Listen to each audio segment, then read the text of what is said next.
All right. Let's welcome Vermin Supreme. Hello, Hello. Vermin. How are you doing? Hello, Mr. Ball. I am very fine. Thank you very much. Thank you for asking. Thank you for having me on your fine internet webcast. Oh, yes, yes. Thank you, thank you. And Do tell me all about it. Please tell me all about your podcast here. well. Right now, I just want to first thank you for being probably the only candidate that has really given the office the respect and decency that the office deserves. So please do thank you so much. Well, thank you, sir. Thank you for your kind words. I do my best. I do what I can to represent my constituents or would-be constituents or those who may at some point become disillusioned and jaded enough to become my constituents. It's almost the same every 4 years in New Hampshire there's these bright-eyed, bushy-tailed young people working for the various campaigns, and they're all very excited about their candidates, and I'm all about, well, talk to me in 4 years. Sometimes I do. Yes. Awesome. Yes, I love that. And that's another. I didn't really think about that. You are in New Hampshire, where it's kind of the first-in-nation primary, where there's a lot of money and resources from all the other candidates on that area, and now it makes sense why you're located there, to just crush all of their hopes and dreams. Very true. It's very convenient like that, being so close to the Granite State, because it is indeed ground 0.2 for the politicians of the world. As the POTUS race heats up, every gosh darn last presidential hopeful does indeed come up to that little tiny state in the union.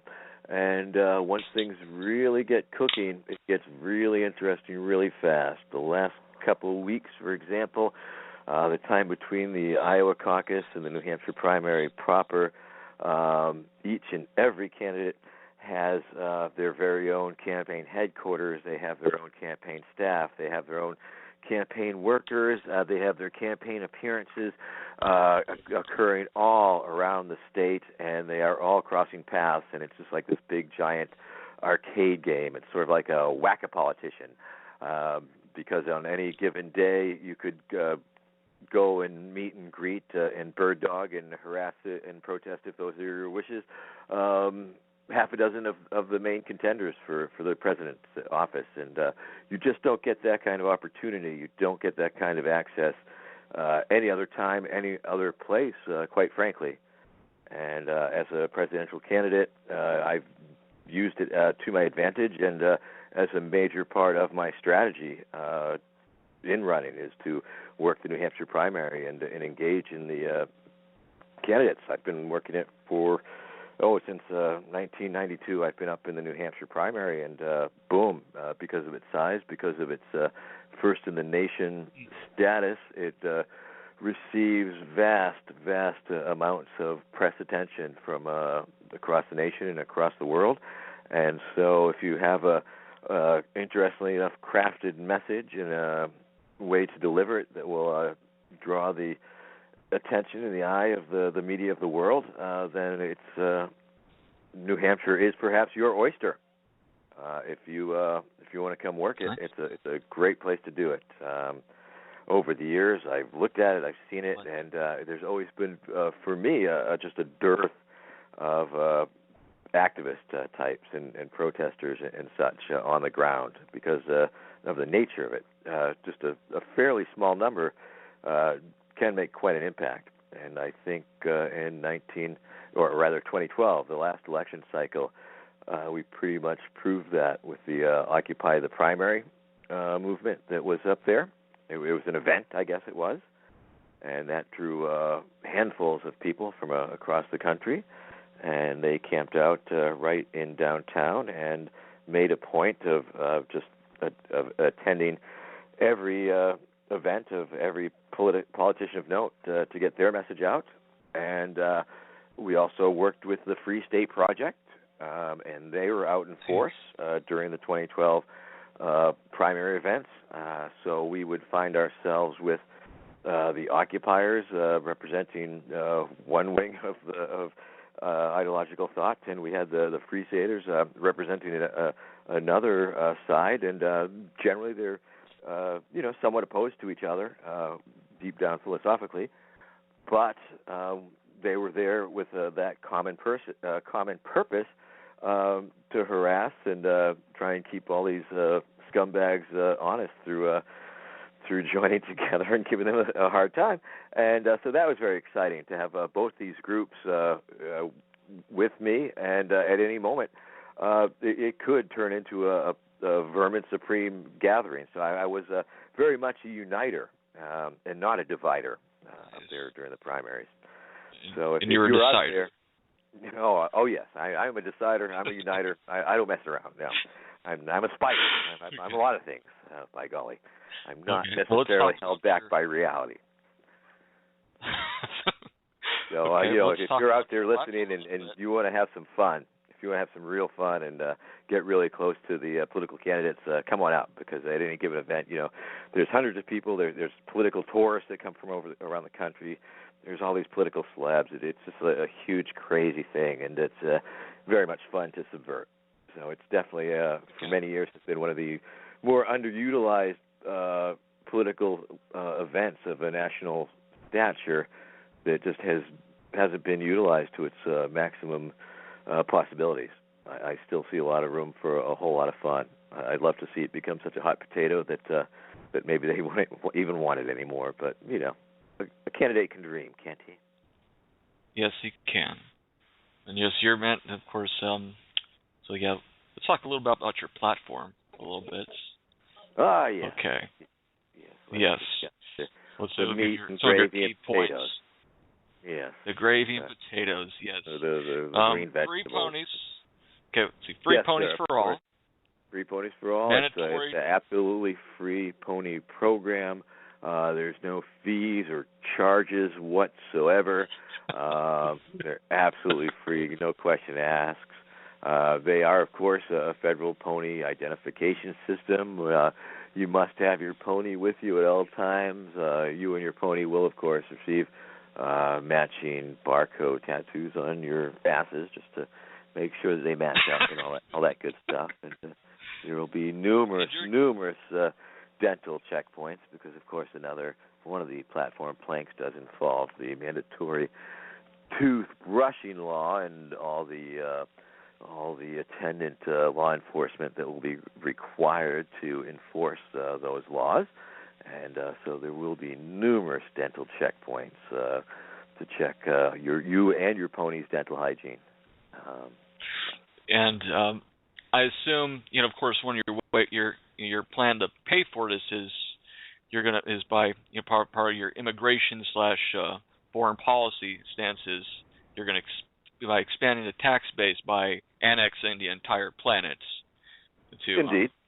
I think there's a certain amount of sense. It makes a whole lot of sense for sure. Relocating Israel somewhere out in Nebraska would be a great move for everybody's security. It would really lower international tensions, and I don't think there's anything in the Bible explicitly against it. So I'm pushing that. Okay. But other than that, it's absolutely free. Everything's in fact. Speaking of free stuff, I know we're not fully done with the specifics of the platform, of course, but I did want to point out, while I did think of it, that I will be giving away free candy tomorrow in Milford, New Hampshire, at Milford Town Hall. Me and Rand Paul will be giving away free candy. It's going to be a very beautiful event, and I'm looking forward to it. Glad you mentioned that, because that's a good segue. Since my guest for his second hour was calling in late, I was going to make this kind of into a panel. I'm sorry to hear that. He's on cue. He's on right now. He's going to be joining us too. Oh, okay. Oh, wonderful. Who is he? That'll be Ben Mahalski. He's an activist here that I've had acquainted in Georgia, who's totally against the political process, whoever. I don't know. He might make an exception for you, Vermin, but we'll go ahead and ask him. Okay. I'm open. I'm flexible. Bring it on. Hello, bring Ben. It on. Hello, Ben. How you doing? You're with Vermin. How you doing? Hi, guys. Howdy. Bring it on. Listen to that. I have a propensity for quoting presidents. What can I say? Yeah. I think it makes me sound presidential. Well, I just got on the call because I've been driving, and I pulled over so I could get on this call. Thank you. That's very safe of you, sir. Yeah. All right, now I'm going to continue driving. No, but nevertheless. All right. I was listening to that for a brief moment, and you said you're going to be giving away candy with Rand Paul in New Hampshire. That's absolutely correct. That's a fact. Well, once again, I can't say that Rand Paul has actually signed off on it, but I will be there, and I will certainly be inviting him in the hopes that he will join me in distributing free candy to the people. Right. Well, right, is this right. well, I'm going to go ahead. I gotta grill you just real quickly. Is this kind of your plan to push your mandatory toothbrush law, whether to get all activities? There certainly is an ulterior agenda involved. Yes, I'm trying to angle some serious backing from the dental industrial complex, and I think this will help. Nice. So yeah, okay.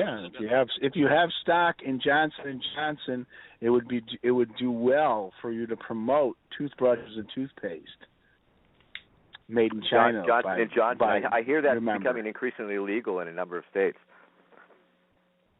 Johnson & Johnson? Yes. Next question, please. So, yeah.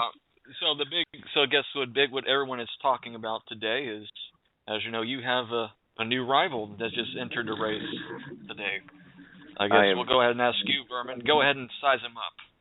Well, I'm very much looking forward to the debate, of course.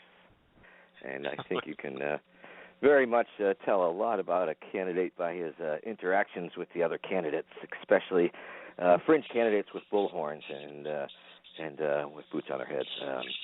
And in the past, I've had some very, very meaningful and important interactions with many wonderful candidates and politicians. And many times they're willing to play along with me, and sometimes they're not.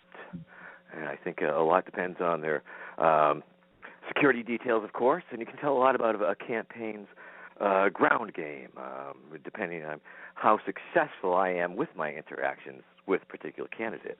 If I am extremely successful with another candidate, you can only assume that perhaps their staff was a little slack. That being said, and specifically, of course, so I don't have a lot to measure him up by and against. I can say quite factually that I do believe that we share a number of supporters.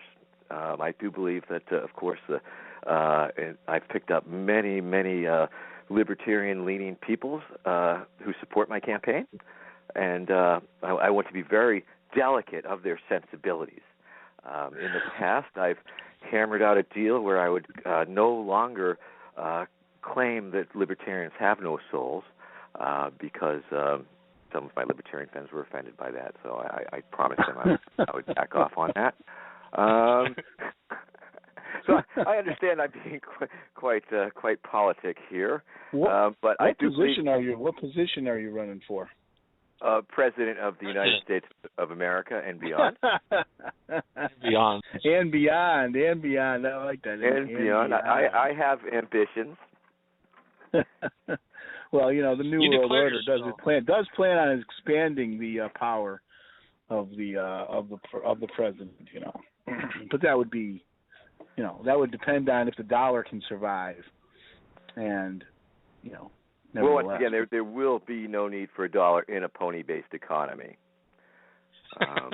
That's the thing that we really need to understand. I mean, I am going to be the post-apocalyptic, post-constitution, post-dollar president. Well, we already have that. That's Obama. Isn't that Obama?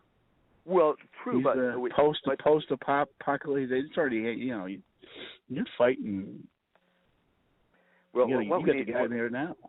Sure. Well, that is arguable, but if it were true, where is your pony? And so the thing to understand is once we have universal pony ownership, we will have equity in the ponies that we own. Yeah.